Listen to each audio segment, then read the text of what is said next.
Ya, hari ini ada dua teman swasta, satu dari grup RNI, Pak Pros dan Kimia Farma, ya? Kimia Farma memberikan bantuan 10.000 butir vitamin C dan E, BC4, sekaligus hand sanitizer yang katanya langka ini dibantu 100 liter. Ya, kami terima kasih. Pasti ini akan segera kita distribusikan kepada masyarakat. Kemudian tadi juga ada grup dari Pak Setiawan, mana itu? Misalnya Pak MC Setos dan Pak Yap yang membantu 5.000 paket sembako. Ini insya Allah akan kita distribusikan juga kepada masyarakat. Persoalan hari ini kan ada 3 tentang COVID ini. Satu, penanganannya. Yang kedua, menetralisir berita hoax supaya masyarakat nggak panik, baik panik buying maupun panik galau karena situasi ekonomi lagi nggak menentu. Yang ketiga, penanganan ekonomi. Nah, ini yang sedang kita lakukan bersama-sama dengan teman-teman dari swasta. Mudah-mudahan selain COVID-nya bisa ditekan, bisa segera selesai di Semarang, persoalan ekonominya juga tidak sampai terpuruk dan segera bangkit, serta masyarakat nggak panik lagi.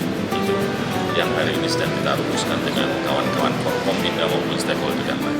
Ya, yang sudah kita distribusikan di sektor ekonomi adalah teman-teman yang masuk ODP, yang kemungkinan dia agak kesulitan karena dia mungkin tidak bisa mengkarantina dirinya di rumah, harus bekerja keluarganya, itu kita suplai dengan sembako.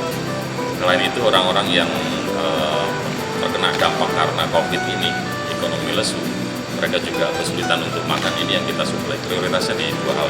Di alat kesehatan, koordinasinya ada di Dinas Kesehatan Kota.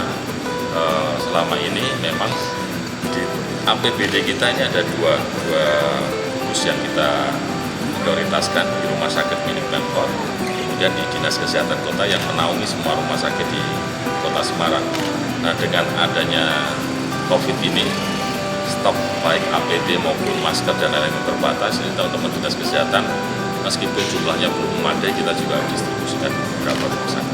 Kalau kami diminta untuk menutup, pasti enggak.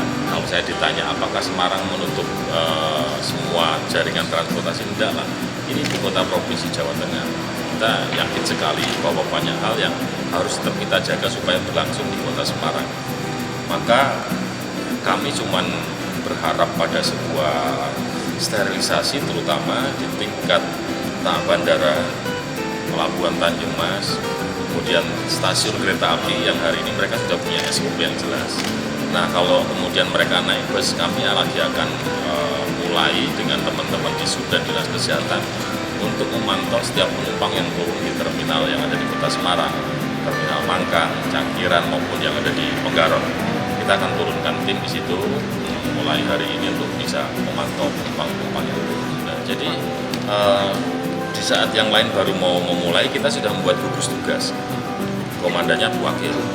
Gugus tugas itu kemudian kita turunkan di tiap kecamatan, namanya satuan tugas. Ada Pak Camat selaku komandannya, dan ada teman-teman Musbika yang lain, Koramil dan Kapolsek, dibantu kawan-kawan lurah. Salah satu tugasnya adalah memantau orang yang pernah punya pergerakan 14 hari yang lalu keluar kota, keluar negeri, atau juga memantau orang-orang yang punya mata rantai atau apa istilahnya, Mbak? Tracking. Atau yang di tracking pernah berkomunikasi dengan orang yang positif corona. Nah, sekarang ini jumlahnya dari total 1.150 sekian, ini tinggal sekitar 750 sekian. Jadi sudah ada 300 yang dipantau, ini sudah lewat 14 harinya. Mereka tetap kondisi sehat, tidak ada persoalan apapun, kita delete.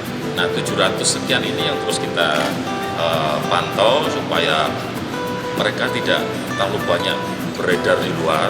Mereka kemudian mau dikarantina, mereka kemudian juga dipantau kesehatannya. Kalau ada demam, sesak, atau kemudian juga batuk-batuk, ya pasti mereka harus kita prioritaskan uji isolasi.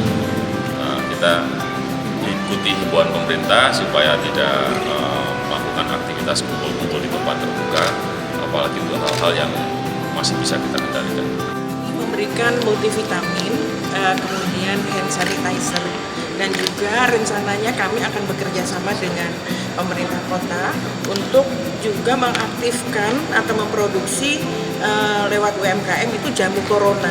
Ini luar biasa. Kalau yang kita berikan itu multivitamin, itu bahan bakunya import ya. Sedangkan ini adalah potensi yang ada di Jawa Tengah, jamu. Jadi nanti kami juga akan bekerja sama memproduksi jamu ini dengan dikoordinasi oleh Ibu Ita. Ya. Jadi itu ini mereknya jamu Hendy. Oh, nah. Jadi ini sangat luar biasa ya.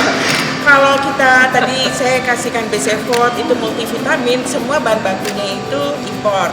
Pasti itu kita bisa bikin juga. Tapi di samping itu kita punya potensi lokal ini jamu Hendy Ita ya. Yang isinya itu ada jahe, temulawak, kunyit, serai, kayu manis, dan ini ada pemanisnya gula batu karena memang temulawak ini kan rasanya agak pahit gitu. Oleh Bu Ita diberi sini manis gitu, pemanis dari gula batu. Ini sangat luar biasa dan sekaligus ini juga bisa meningkatkan ekonomi rakyat karena mereka nanti akan rajin membuat jamu, otomatis kan kebutuhan bahan baku dari herbalnya juga akan meningkat gitu. Ya. Nah, ini BCFOD dengan jamu ini komplementer. Jadi bisa saling melengkapi ya. Jadi yang paling penting untuk mencegah COVID itu adalah dengan multivitamin, dengan meningkatkan imunitas tubuh kita, perilaku hidup bersih dan sehat, rajin cuci tangan, dan juga menggunakan hand sanitizer pada kesempatan tertentu. Di samping itu juga BCFOD itu ada vitamin C dan vitamin E-nya ya. Jadi semua merekomendasikan bagi pasien yang sudah terdeteksi COVID ataupun belum untuk mengkonsumsi banyak vitamin C dan vitamin E. Juga bisa dari sini atau juga bisa dari tanaman herbal kita. Ada banyak tanaman yang mengandung vitamin C dan E. Sebenarnya kami juga punya yang dalam bentuk jamu ya, namanya Hepagard juga, itu untuk hepatoprotektor. Tapi kita tadi bicara dengan Bu Ita untuk supaya sekaligus menggulirkan ekonomi rakyat, kami juga akan memberikan bantuan dalam bentuk jamu yang siap minum ini. Jadi ini bisa diseduh ataupun direbus.